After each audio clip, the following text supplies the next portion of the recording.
Dans cette vidéo, je vais te montrer comment est-ce qu'on représente graphiquement des suites. Alors évidemment, on le sait, on a deux types de suites, les suites définies par formule explicite et les suites définies par récurrence. Donc on va voir les deux différentes façons de les représenter. Alors pour les suites définies par formule explicite, ici on prend un exemple, on prend par exemple la suite UN définie sur n étoile. Autrement dit, on ne prend pas 0, on commence qu'à U1, par UN égale 1 plus 1 sur n. Bon, quand on regarde un petit peu cette suite, puisqu'elle est définie par formule explicite, on voit que derrière il y a une fonction, et la fonction qu'il y a derrière, donc c'est une fonction de n, et la fonction qu'il y a derrière, c'est la fonction qui à x associe 1 plus 1 sur x, puisque si je la mets avec des n, ça fait bien f de n égale 1 plus 1 sur n. Donc un est bien égal à f de n. Et en fait, on va se servir de cette fonction f, de sa courbe, pour représenter la suite u. Alors, quand on regarde un petit peu ce qui se passe, on se dit, bon d'accord, si on voulait calculer u1, ce serait f de 1. Ici, si je remplace donc le n par 1, enfin le x par 1, 1 plus 1 sur 1, ça fait 2. Si je veux calculer u2, ce sera f de 2, qui vaut 3,5. Si je veux calculer u3, ce sera f de 3. Autrement dit, je me dis, bon ben, ok, si on se donne la courbe de la fonction f, ici donc y égale 1 sur x, qu'est-ce que c'est en fait u1, u2, u3 ?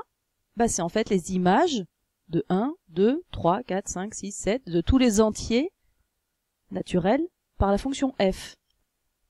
Entier naturel non nul, puisqu'évidemment on prend pas 0 ici. Autrement dit, on va vouloir ici l'image de 1, donc on va monter sur la courbe, ce sera 2. On voudra l'image de 2, on monte sur la courbe, ce sera 3,5, etc., etc. Et donc si on essaye de voir un petit peu ce que ça fait, il y a donc pour n égale 1, on a dit on prend l'image de 1, qui faisait 2. Quand n vaut 2, ben on voit qu'on est à 3,5, on a pris l'image de 2. Quand n vaut 3,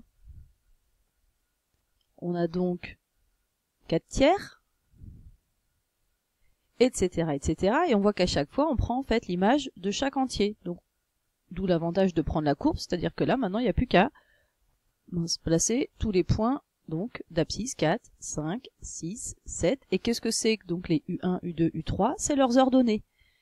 Ce sont des points, hein. On est d'accord, les suites, c'est que des suites de valeurs. Donc c'est que une valeur, c'est la valeur 2, la valeur 3,5, 4 tiers. Donc elles sont là, ils sont là les UN. Et si on continue donc comme ça, qu'est-ce qu'on observe en fait ? Donc on a pris à chaque fois chaque entier naturel. Et quand on continue comme ça, assez loin, bon moi je vais par exemple jusqu'à 40, on observe qu'en fait, les U là, ils ont l'air de s'approcher de la valeur 1. Donc il semble que la limite de UN soit égale à 1. Donc ça c'est des choses qu'on démontrera par la suite. Donc ça, c'était pour les suites définies par formule explicite. Maintenant donc, si on passe aux suites définies par récurrence, on va voir un petit peu ce que ça change. Donc là, je prends toujours un exemple. Je prends la suite UN définie sur n par premier terme U0 qui vaut 1 et la relation de récurrence UN plus 1 égale 1/2 de UN plus 5. Bon, bah même chose que tout à l'heure, on se dit, oui mais d'accord, dans cette relation-là, on voit que derrière il y a une fonction de UN cette fois-ci, et non plus une fonction de n.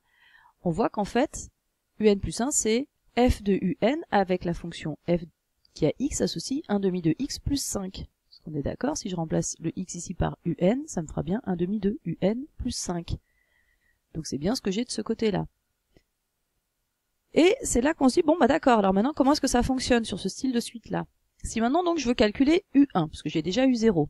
u1 c'est donc l'image du terme précédent, donc de u0 par f. u0 était 1, donc c'est f de 1, et quand on calcule f de 1, ça vaut 5,5. Si je veux calculer u2, c'est f de u1, f du précédent, donc l'image de 5,5, ce qui fait 7,75, u3 c'est f de u2, etc., etc. Bon, maintenant on se dit d'accord, ça c'est bien, ça c'est quand je le calcule, mais comment est-ce que moi je pourrais le retrouver sur les représentations graphiques ? Donc, comme tout à l'heure, on se dit bon bah d'accord, prenons la courbe de la fonction f, ici qui est une droite, hein, puisque c'est une fonction affine, f, et on regarde un petit peu ce qui se passe. Donc première chose, donc on avait placé le U0 là qui était à 1, on se met ici. Et qu'est-ce qu'on voulait pour U1 ? On voulait l'image de ce U0. Donc qu'est-ce qu'on faisait? On se met à 1, on monte sur la courbe, et ici on note que U1 on le retrouve sur l'axe des ordonnées, qui vaut donc 5,5. D'accord.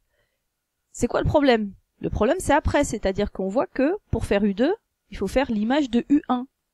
Ah mais U1 il est là, il est en ordonnée. Et moi je préférerais qu'il soit en abscisse puisque je veux l'image de 5,5. Donc en fait il faudrait que je me remette ici en abscisse à 5,5, que je monte sur ma courbe et que je lise l'ordonnée qui vaut 7,75. Et même chose, pour la U3, il faudrait faire l'image de 7,75, donc on voit que ce 7,75 qui est là, il faudrait qu'on le rabatte ici sur l'axe des abscisses pour remonter sur la courbe, pour avoir l'image ici, qui est à 8,875.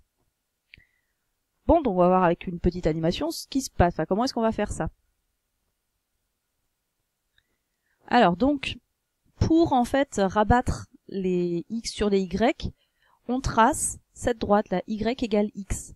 Pourquoi? Parce que justement sur cette droite, si par exemple je me mets ici, que je me remets sur la droite et que je redescends, j'ai bien en fait le y et le x qui sont égaux. C'est bien ce que me dit cette droite.